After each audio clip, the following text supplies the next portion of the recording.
In 1980, when the first M1 Abrams rolled off the production line in Lima, Ohio, Soviet military analysts in Moscow were watching closely. What they saw made them smile. The Americans, they concluded, had built a catastrophically flawed machine. Reports circulated through GRU intelligence channels describing the Abrams as overweight, mechanically unreliable, and dependent on a turbine engine that would devour fuel and break down in desert conditions. One assessment called it a monument to American excess.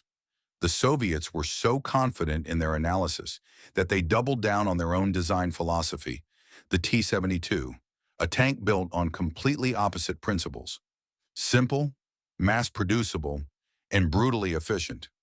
What the Soviets didn't realize was that they were looking at a revolution in armored warfare, and their intelligence failure would cost their allies dearly in the sands of Iraq. The story begins in the late 1970s when American tank designers faced a crisis. The M60 Patton, America's main battle tank, was becoming obsolete. Soviet T-72s were rolling off assembly lines by the thousands, and intelligence suggested they could penetrate NATO armor at distances where Western tanks couldn't fight back. The Pentagon demanded something radical. What emerged was unlike anything built before. The M1 Abrams wasn't just a tank. It was a mobile fortress wrapped around technology the Soviets had never seen integrated into a single weapons platform. The first revolutionary element was the armor. Traditional tank protection relied on thick steel plates. The thicker the steel, the heavier the tank, and weight meant slower speed and higher fuel consumption. It was a brutal compromise. But American metallurgists, working with British researchers, had developed something called Chobham armor, named after the British facility where it was perfected. The exact composition remains classified even today, but the basic principle is known. Instead of solid steel, Chobham uses layers of different materials, ceramics, composite metals, and air gaps, arranged in a specific configuration that causes incoming projectiles to shatter or deflect rather than penetrate. When a shaped charge warhead hits traditional armor, it creates a jet of superheated metal that burns through steel like a blowtorch through butter. Chobham disrupts that jet before it can form properly. The result was armor that could stop projectiles that would slice through twice the thickness of conventional steel, while weighing significantly less.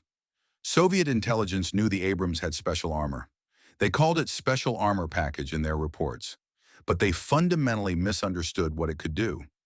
GRU analysts, working from limited photographs and secondhand technical reports, concluded the armor was perhaps 20 to 30% more effective than conventional steel.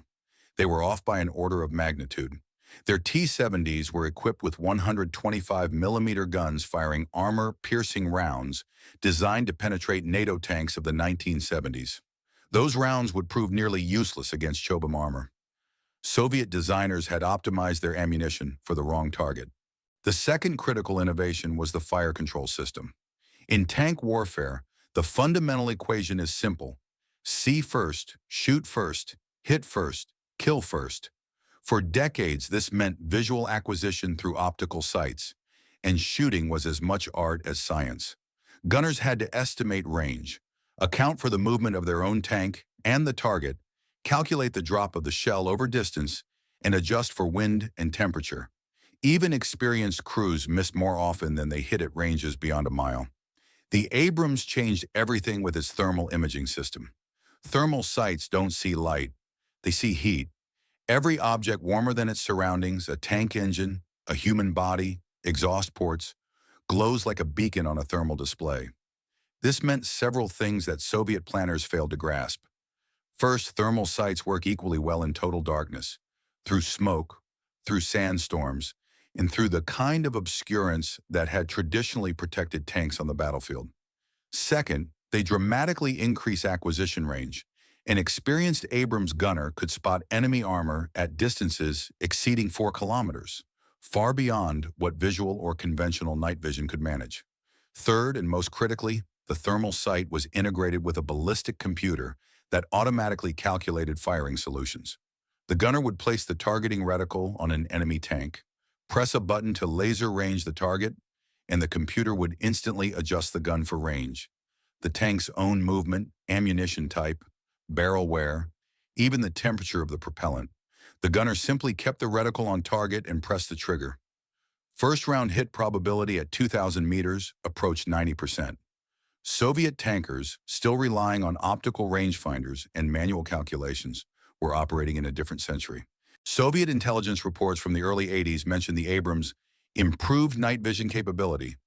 They completely missed that thermal imaging wasn't just an improvement, it was a paradigm shift. Soviet tanks of that era used infrared searchlights and passive night vision, technology that required ambient light and could be defeated by weather or countermeasures. Soviet designers eventually tried to catch up, but by the time improved thermal systems appeared in later Russian tanks, the Abrams had a decade of refinement and crew training behind it. The third element that baffled Soviet analysts was the turbine engine. Traditional tanks used diesel engines, which was logical. Diesels are fuel-efficient, mechanically simple, and the Soviet military-industrial complex could produce them by the tens of thousands. The Abrams used a Honeywell AGT 1500 gas turbine, essentially a helicopter engine adapted for ground use. Soviet engineers looked at this choice and saw catastrophic flaws. Turbines consume more fuel than diesels.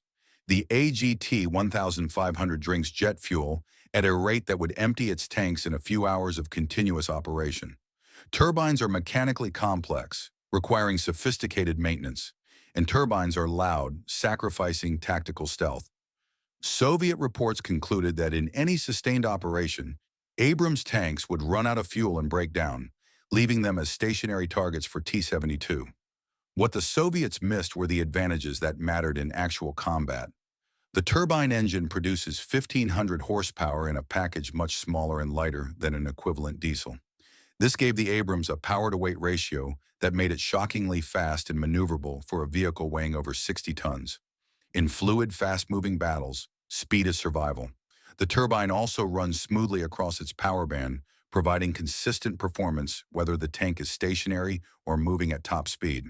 This stability is critical for accurate firing on the move, something the Abrams could do and the T-72 struggled with. The turbine's multi-fuel capability meant it could run on diesel, jet fuel, gasoline, even marine fuel in an emergency. And while the turbine was louder at idle, at combat speeds, the difference became negligible, drowned out by track noise and the roar of battle. Soviet doctrine had another blind spot. They designed the T-72 for a specific kind of war. Soviet planners envisioned massive armored thrusts through Central Europe, where tanks would operate close to their supply bases, in terrain with limited sightlines, in conditions where mass and numbers would overwhelm NATO forces before Western advantages in technology could matter. The T-72 was optimized for this fight. It was low profile, making it harder to spot and hit. It had an autoloader, reducing crew to 3, and making the tank smaller and cheaper. It could be produced in vast quantities. Soviet factories could build T-72s faster than American factories could build Abrams. In the war the Soviets prepared for, these were decisive advantages. But the Gulf War in 1991 was not that war. When Iraqi forces, equipped with Soviet-supplied T-72s and trained in Soviet doctrine, invaded Kuwait, they triggered a confrontation that would expose every flaw in Soviet intelligence analysis.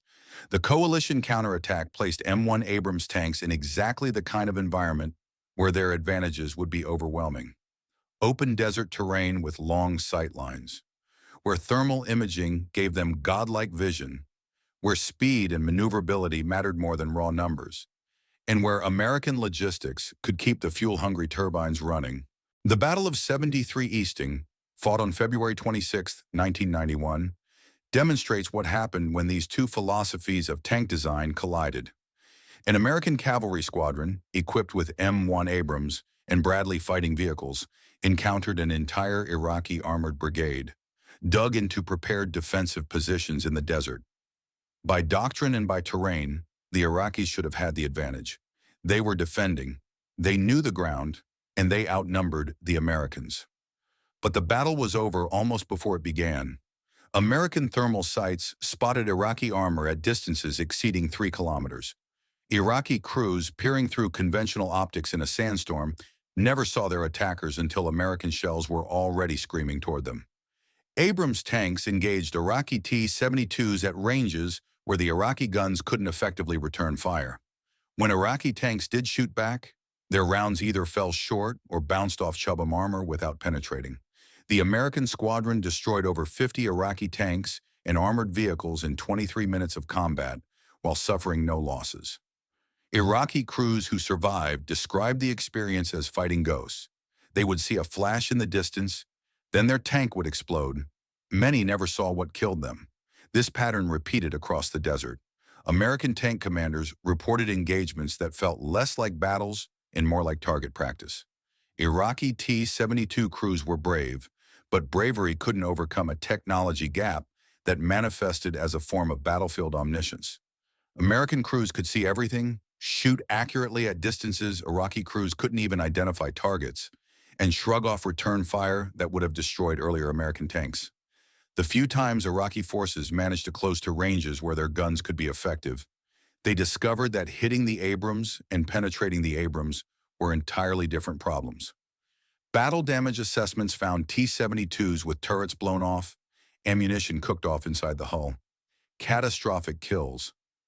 Abrams that were hit showed scorch marks, gouges in the armor, sometimes damaged external equipment, but the crew compartments remained intact. Crews would repair the damage and return the tank to service, sometimes within hours.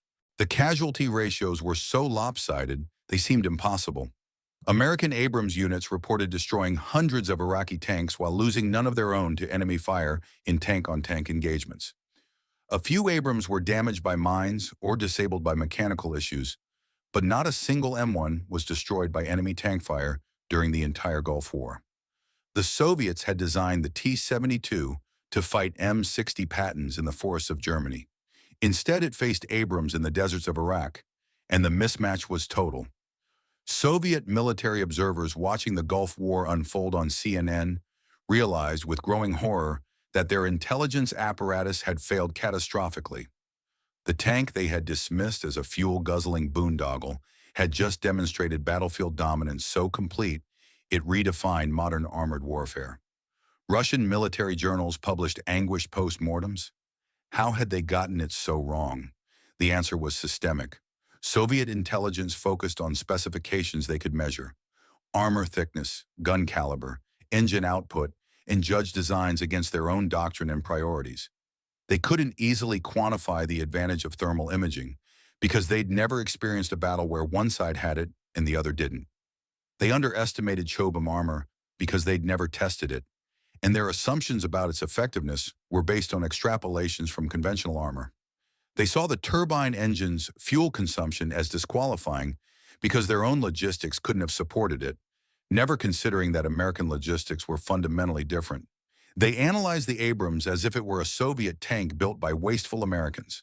They never understood it was a different kind of weapon entirely. The Gulf War forced a reckoning. Russian tank design shifted dramatically. Later models incorporated thermal sights, composite armor, and improved fire control, all lessons learned from watching T-72s burn in Iraq. But the learning curve was steep and expensive. The Soviet Union collapsed months after the Gulf War ended, and the Russian Federation that emerged lacked the resources to fully modernize its armored forces. Many of the T-72s destroyed in Iraq weren't even the latest variants. They were export models with downgraded armor and older ammunition. But even the most advanced T-72s in Soviet service would have struggled against the Abrams. The technology gap was real. Today, more than 3 decades later, the M1 Abrams remains in service, continually upgraded with new armor packages, better computers, improved ammunition. The latest versions bear only superficial resemblance to the tanks that fought in 1991, but they're built on the same revolutionary foundation: see first, shoot first, survive being shot. The tank the Soviets laughed at proved to be one of the most dominant weapon systems of the late 20th century, not despite Soviet dismissals, but in some ways because of them. While Soviet designers optimized the T-72 to fight the war they expected, American designers built the Abrams to win the war nobody had seen coming. Intelligence failures have consequences. In the desert outside Kuwait City, those consequences were measured in the burning hulks of Soviet-designed tanks and the stunned realization that an entire generation of military analysis had been built on false assumptions. The Abrams didn't just win battles. It revealed that the Soviets had been preparing for the wrong war with the wrong tools, and by the time they understood their mistake, the world had already moved on. Thank you for watching. We uncover declassified Cold War secrets every week. Subscribe to Cold War Black Files so you never miss a story.